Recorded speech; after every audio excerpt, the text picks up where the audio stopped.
Bonjour les boiseux, bienvenue dans ce nouvel épisode de la chaîne Garage Atelier Bois.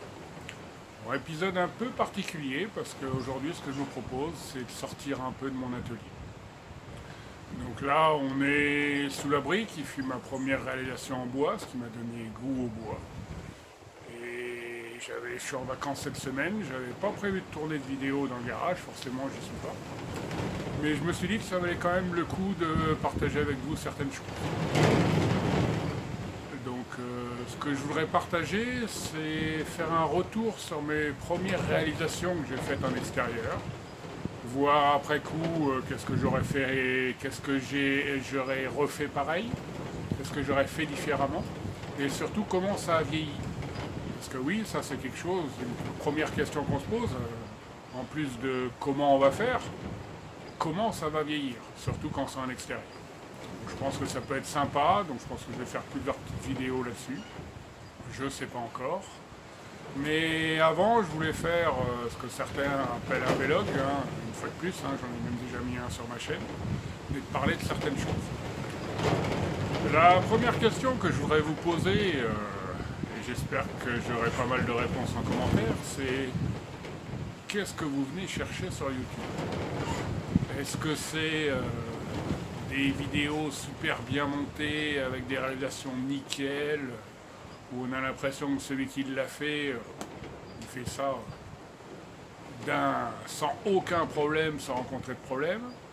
Est-ce que c'est des réponses comme moi quand je suis venu au départ sur YouTube, où tiens, je veux faire ça, mais je sais pas comment ça va se faire, donc je vais voir s'il y a une vidéo là-dessus qui m'apprend à faire les choses, etc. Aujourd'hui, on a la chance, contrairement à il y a quelques années, où mis à part Copain des Copeaux, il n'y avait pas de vidéos francophones sur le bois.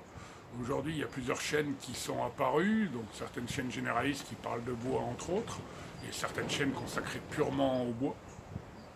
Donc à ce sujet-là, je vous renvoie vers les commentaires du dernier live de Mathieu David, sur lequel il a lancé l'idée, il a posé la question, savoir quelles étaient les chaînes de boiseux que chacun suivait de son côté. Et dans les commentaires, comment il y avoir une belle petite liste. Je pense que vous découvrirez des nouvelles chaînes que vous ne connaissez pas, ou alors vous verrez des chaînes que vous connaissez déjà, mais je pense que ça peut être très sympa. Donc voilà, pour ma part, quand je suis venu sur YouTube, c'était pour ça, c'était pour apprendre à faire les choses.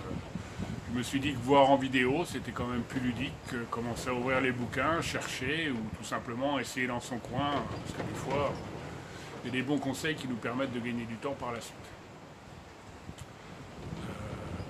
Pourquoi maintenant j'en suis venu à créer ma chaîne YouTube? Tout simplement que des fois sur YouTube, on a beau chercher, on ne trouve pas. On a un problème à résoudre, ça paraît tout simple, on se dit, je ne dois pas être le seul à avoir eu déjà ce problème, à m'être retrouvé dans cette situation-là, donc je vais chercher sur Internet, je vais bien trouver la solution, mais je trouve pas.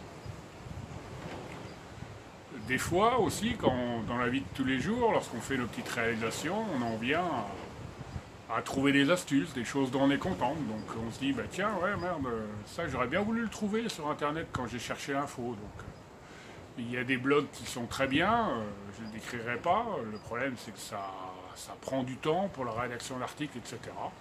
Et moi je me suis orienté sur YouTube, pourquoi? Parce que j'ai trouvé que c'était le moyen le plus économe en temps.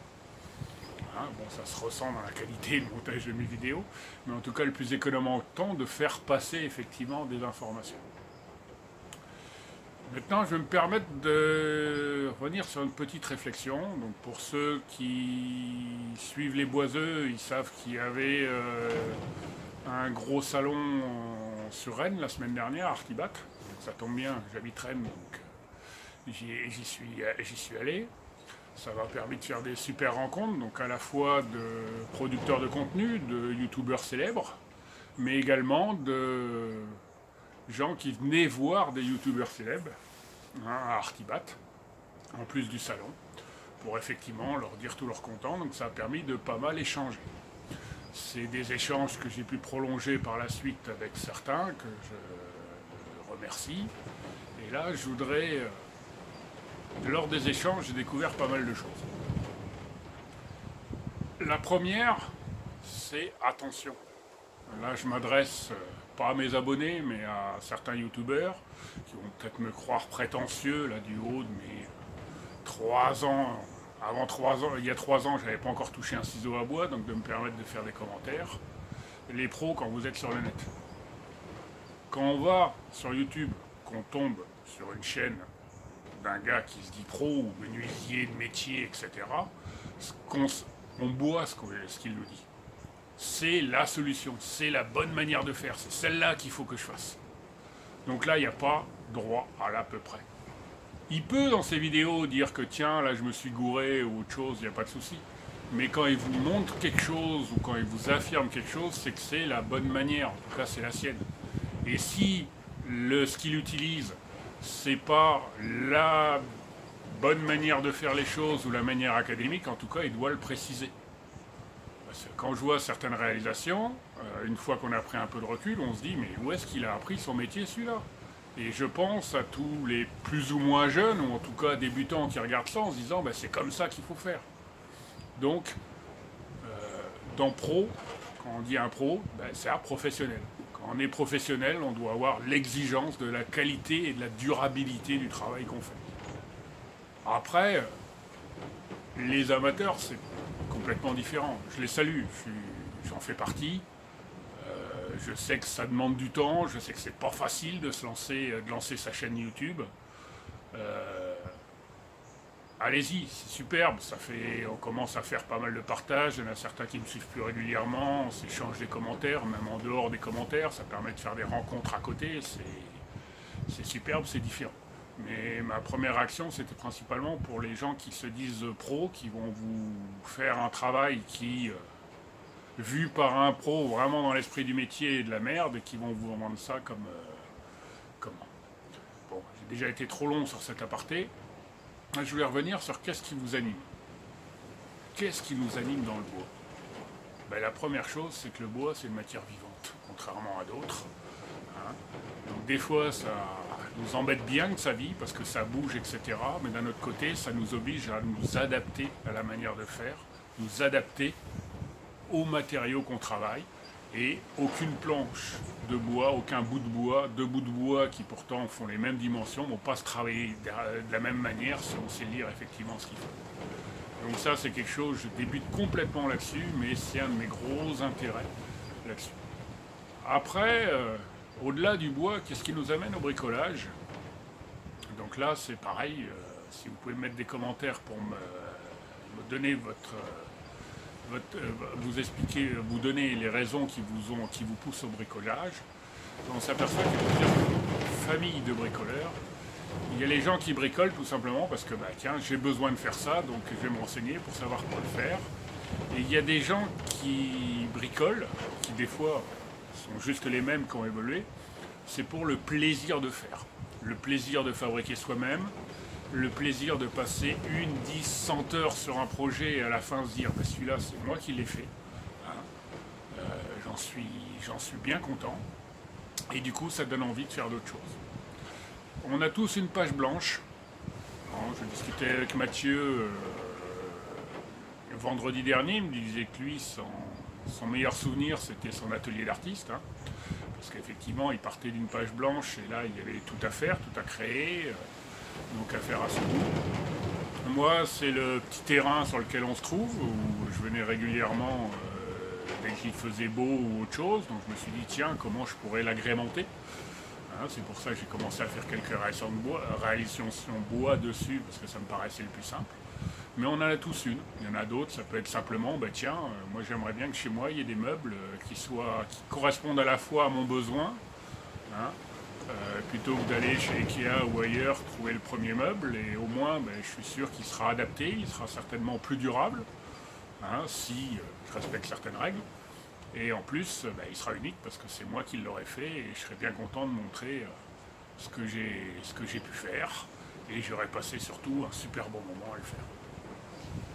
Donc voilà des petites choses que je voulais partager avec vous. Donc ce que j'attends de votre part dans les commentaires, c'est effectivement qu'est-ce que vous recherchez sur YouTube, et aussi qu'est-ce qui vous motive dans le travail du bois. Parce que je pense que c'est intéressant, non pas de faire une chaîne adaptée pour répondre à vos besoins, pour avoir plus d'abonnés, ça je m'en fous. Moi je suis venu sur YouTube, c'est avant tout pour partager. Et en dehors des supports vidéo, c'est un super réseau social. Pas plus tard que hier, j'ai pris ma voiture, j'ai fait presque 200 bornes pour aller rencontrer un abonné. J'ai passé un super bon moment avec lui, c'est des choses que j'aurais pas connues en dehors de YouTube. Tous nos opposent, lui vit à la campagne, c'est un agriculteur, moi je vis en ville, je bricole dans mon garage, bon, pour prendre que cet exemple-là, et par contre on s'est tout à fait retrouvés sur des points communs qui allaient même au-delà du travail du bois. Donc là c'est pareil, je sais que souvent dans mon commentaire je pose la question, soyez pas surpris pour savoir d'où vous êtes. Parce que bon, j'ai pas beaucoup de temps, j'ai pas des trucs comme ça, mais des fois à l'occasion c'est très sympa lorsqu'on a une chaîne. Certes les commentaires font plaisir, mais de pouvoir rencontrer effectivement certains abonnés, ou même si on n'a pas de chaîne, d'échanger entre passionnés du bois. De vive voix l'un face à l'autre, ça passe toujours mieux qu'autrement. J'espère que le vent dans les tôles vous fera et pas trop désagréable à la caméra, je verrai ça au montage. Donc concernant mes réalisations extérieures, les vidéos, je ne vais pas les faire aujourd'hui parce que déjà on arrive en fin de soirée et en plus il y a trop de vent, donc ça serait pas jouable. Donc voilà. Donc juste une petite vidéo pour vous annoncer que j'allais tenter de faire des vidéos qui ont rien, qui sortent complètement du cadre de l'atelier, qui sortent complètement du cadre de mon garage, mais vous faire partager mon ressenti sur ma réalisation, les choses dont je suis content, les choses dont je suis moins content, et surtout comment ça a vieilli.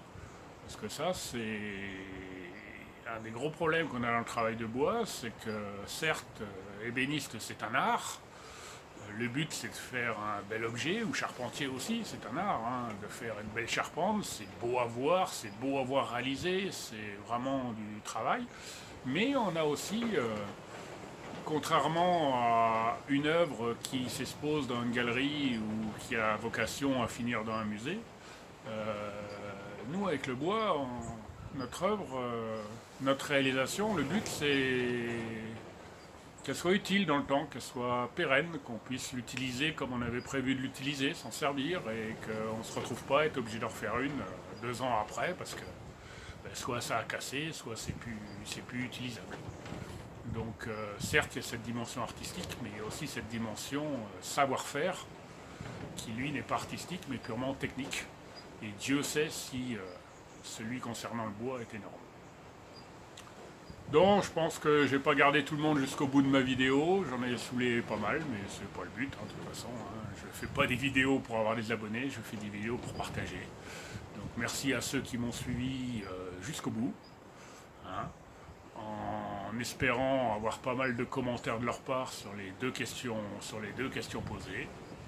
Et je vous dis à très bientôt sur ma chaîne pour revenir. Je vais revenir sur l'abri sur lequel on se trouve, je vais revenir sur le tour de jacuzzi, je vais revenir sur une petite terrasse que j'avais faite et l'abri de douche que j'ai fait cet été, qui le bois a commencé déjà à vivre, donc il y a des petites choses qui sont bien montrées. Allez, sur ce, bonne fin de week-end. Courage pour ceux qui n'ont pas la chance comme moi d'être en vacances la semaine prochaine. Et je vous dis à très bientôt sur ma chaîne. Allez, même si je suis en Normandie, là, je me permets quand même. Kenavo. Allez, à plus.